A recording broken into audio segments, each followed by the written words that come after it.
धर्म की हो बात या हो सियासत की बिसात, हर अपराध पर रहेगी नजर, होगी विकास के मुद्दों पर बात। देखिए हर खबर त्रिनेत्र लाइव पर। त्रिनेत्र लाइव, नई सोच नया नजरिया। विश्व प्रसिद्ध महाकालेश्वर मंदिर की परंपरा के अनुसार सर्वप्रथम बाबा के मंदिर में जन्माष्टमी का पर्व मनाया गया। इस दौरान भगवान महाकाल की विशेष भस्म आरती की गई, जिसमें बड़ी संख्या में श्रद्धालुगण बाबा के दर्शन लाभ लेने के लिए उज्जैन पहुंचे। मंदिर के पुजारी यश गुरु ने जानकारी देते हुए बताया कि सर्वप्रथम हर त्योहार की शुरुआत बाबा महाकाल के मंदिर से होती है। इसी के चलते प्रातः होने वाली भस्म आरती में बाबा महाकाल का विशेष पंचामृत अभिषेक कर महाआरती उतारी गई, जिसमें बाबा महाकाल का कृष्ण रूपी श्रृंगार भी किया गया। इस दौरान देश विदेश से बड़ी संख्या में श्रद्धालु बाबा महाकाल का दर्शन लाभ लेने पहुंचे हैं।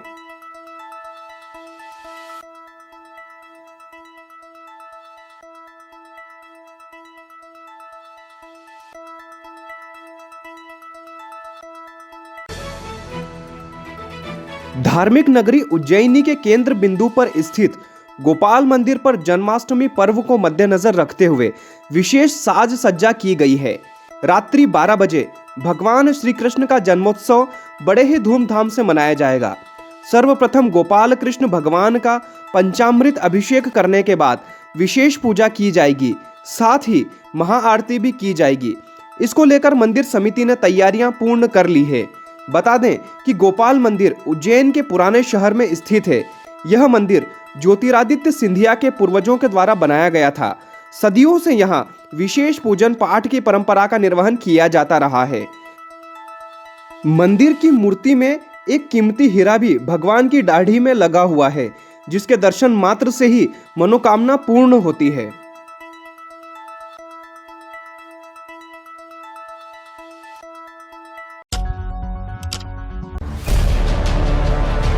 कोतवाली थाना क्षेत्र की धोबी गली में 5 साल पहले सरेआम 2 भाइयों की पत्थर से कुचलकर हत्या करने के मामले में कोर्ट ने फैसला सुनाया है। 5 आरोपियों को जिला एवं सत्र न्यायाधीश RK वाणी द्वारा दोहरे आजीवन कारावास की सजा सुनाई गई है। 16 जुलाई 2017 की रात करीब 10 बजे पुरानी रंजिश को लेकर विवाद हुआ था। उसमें विशाल लश्करी व उसके भाई रवि पर पहले तलवारों से हमला किया गया। इसके बाद दोनों भाइयों के सर पर पत्थर डालकर उन्हें कुचल दिया गया और मौत के घाट उतार दिया गया। मामले में कोर्ट ने हमलावर जितेंद्र कुशवाहा, विवेक कुशवाहा, करण कुशवाहा, सचिन कुशवाहा व प्रभा उर्फ सुनीता पति जितेंद्र कुशवाहा को दोषी माना है। उप संचालक अभियोजन मीडिया प्रभारी मुकेश कुम्हारे ने बताया कि इस सनसनीखेज हत्याकांड में जिला लोक अभियोजन अधिकारी राजकुमार नेमा व अतिरिक्त DPO सूरज बछेरिया ने पैरवी की थी। फरियादी सुमित ने थाना कोतवाली पर FIR लिखाई थी कि दिनांक 16/7/2017 को रात 10 बजे की बात है। वह खाना खाकर रवि लश्करी के घर के सामने बैठा था। तभी पुरानी रंजिश को लेकर जितेंद्र कुशवाहा ने विशाल लश्करी को मां बहन की गालियां दी थी। विशाल ने गाली देने से मना किया तो जितेंद्र ने अन्य आरोपीगण को बुला लिया और उसके साथ उसके घर में घुसकर मारपीट की थी। उसी समय विशाल का भाई रवि भी आ गया तो सभी आरोपीगण ने तलवार व चाकू से दोनों के साथ मारपीट की थी तथा जितेंद्र कुशवाहा ने पत्थर से रवि और विशाल का सिर कुचल दिया था, जिससे उनकी मृत्यु हो गई थी। पुलिस थाना कोतवाली द्वारा प्रकरण पंजीबद्ध कर अभियोग पत्र माननीय न्यायालय में प्रस्तुत किया गया था और माननीय न्यायालय द्वारा अभियोजन के ब्राह्मण समाज ने रामघाट पर लोधी के पुतले को जल दाग दिया।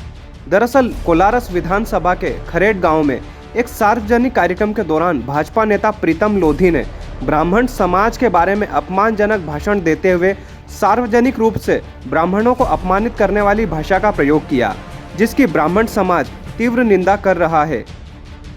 इसको लेकर रामघाट पर लोधी के पुतले को जलाकर मां क्षिप्रा नदी में जल दाग दिया गया है। इस अवसर पर अखिल भारतीय ब्राह्मण समाज के राष्ट्रीय अध्यक्ष पंडित सुरेंद्र चतुर्वेदी, अर्पित दुबे, रामघाट तीर्थ पुरोहित सभा के गौरव उपाध्याय, यश जोशी, आदि बड़ी संख्या में ब्राह्मण जनों ने उपस्थित होकर विरोध व्यक्त किया है। साथ ही प्रदेश अध्यक्ष विष्णुदत्त शर्मा से भी उक्त नेता के खिलाफ तुरंत कार्रवाई की मांग को लेते हुए प्रीतम लोधी से तुरंत माफी मंगवाने की मांग की गई है और साथ ही कहा गया है कि माफी नहीं मांगने की स्थिति में ऐसे अनुशासनहीन नेता को तुरंत पार्टी से बाहर निकाला जाए।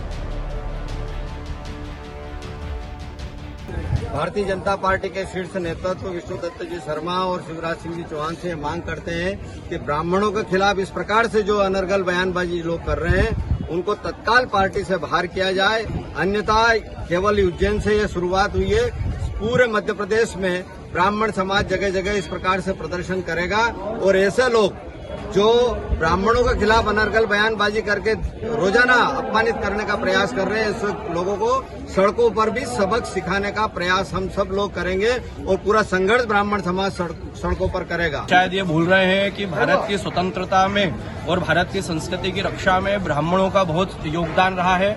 आज जिस खुली हवा में वो सांस ले रहे हैं वो ब्राह्मणों का उसमें बहुत बड़ा योगदान है और भारतीय जनता पार्टी जो सबको साथ लेकर के चलती है और ऐसे समय में जब एक कार्यकर्ता के द्वारा, एक नेता के द्वारा ब्राह्मणों के खिलाफ अनर्गल टिप्पणी की जा रही है वो निंदनीय है। उसके खिलाफ विष्णुदत्त शर्मा जी और जेपी नड्डा जी जैसे ब्राह्मण अध्यक्ष जो है उनके खिलाफ कार्रवाई करनी चाहिए और इनको तत्काल पार्टी से निष्कासित करना चाहिए। उज्जैन की वेधशाला में 5 यंत्रों की वीडियोग्राफी कर फिल्म बनाई गई है, जिसका शुभारंभ कार्यक्रम में वेधशाला के चेयरमैन भरत बैरागी पहुंचे और वीडियोग्राफी कर शुभारंभ किया। इस दौरान बड़ी संख्या में प्रशासनिक अधिकारी भी मौजूद रहे।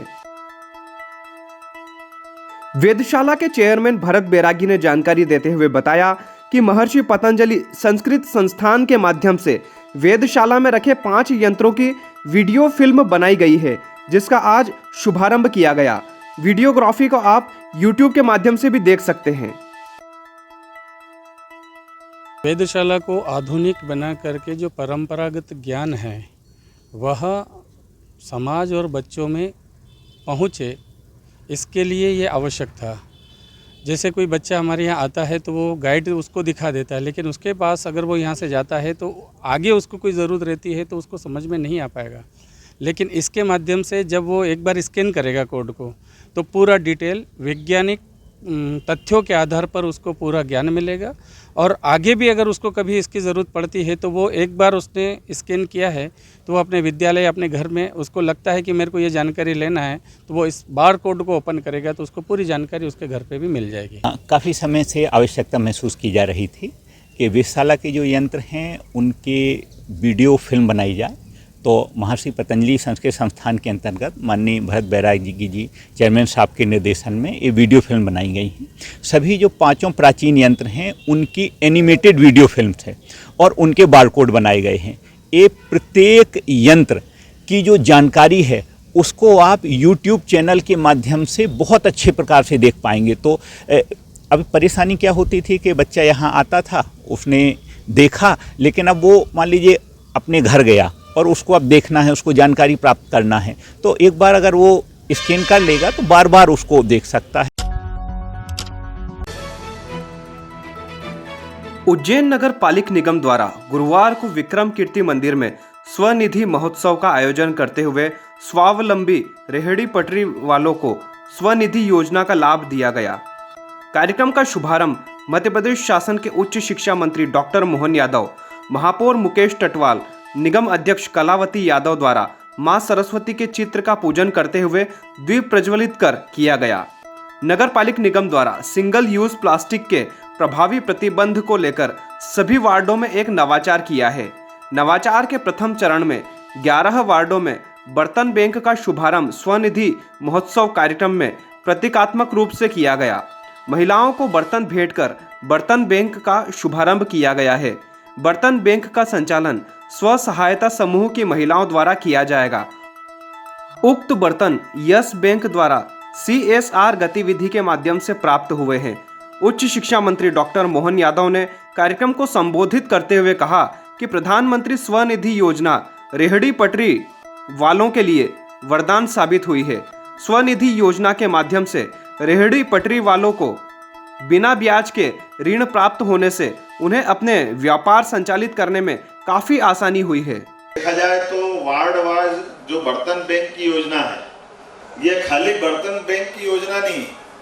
इस बर्तन बैंक की योजना के पीछे जो महत्वपूर्ण राज छिपा हुआ है कि हमारे पास में जो डिस्पोजल आइटम है, दोने पत्तल या दूसरे प्रकार से जिनसे कचरा होता है, हमारा येन केन प्रकरण वो जो पर्यावरण के साथ साफ सफाई पे भी जो ध्यान केंद्रित है कि हमारे अपने नगर को स्वच्छता में नंबर 1 अगर लाना है, तो ये सबकी क्रेडिट सिस्टम में सबके अंक मिलेंगे। महापौर मुकेश टटवाल ने कार्यक्रम को संबोधित करते हुए स्वनिधि योजना के हितग्राहियों की प्रशंसा करते हुए कहा कि नगर निगम द्वारा अभी तक योजना के अंतर्गत 9,450 हितग्राहियों को राशि 10,000 रुपये, 1,792 हितग्राहियों को राशि 20,000 रुपये एवं 4 हितग्राहियों को राशि 50,000 के ऋण उपलब्ध कराए गए हैं। तो आज हमने अपने 11 वार्डों में 200 बर्तनों के सेट दिए हैं और बर्तन बैंकों का शुभारंभ किया है। साथ ही हमारे माननीय प्रधानमंत्री जी की जो रोजगार की योजना है, जो छोटे व्यापारियों के लिए, ठेला व्यापारियों के लिए, सब्जी वालों के लिए, चाय वालों के लिए योजना है, उन सारे हितग्राहियों को भी ऋण वितरण किया गया है 10,000 से लेकर के 50,000 रुपये तक, और समूह को 1 लाख से लेकर के 4 लाख रुपये तक की सहायता दी है। स्वनिधि योजना के अंतर्गत ऐसे हितग्राही जिन्होंने स्वनिधि का लाभ प्राप्त कर अधिक से अधिक डिजिटल ट्रांजैक्शन करने एवं बैंक ऋण समय पर अदा करने वाले हितग्राहियों को अतिथियों के द्वारा प्रशस्ति पत्र प्रदान कर सम्मानित किया गया। साथ ही राष्ट्रीय शहरी आजीविका मिशन द्वारा स्वयं सहायता समूह को बैंक लिंकेज के माध्यम से ऋण उपलब्ध कराया गया, जिससे वह अपना रोजगार सफलतापूर्वक संचालित कर सके। स्वनिधि महोत्सव की शुरुआत 2 साल पहले 2020 में यशस्वी हमारे प्रधानमंत्री नरेंद्र मोदी जी ने की थी। बजट प्रावधान इन सारे विषयों को लेकर किया गया था, जिसमें हमारे जो पत्थर पर जो काम करते हैं,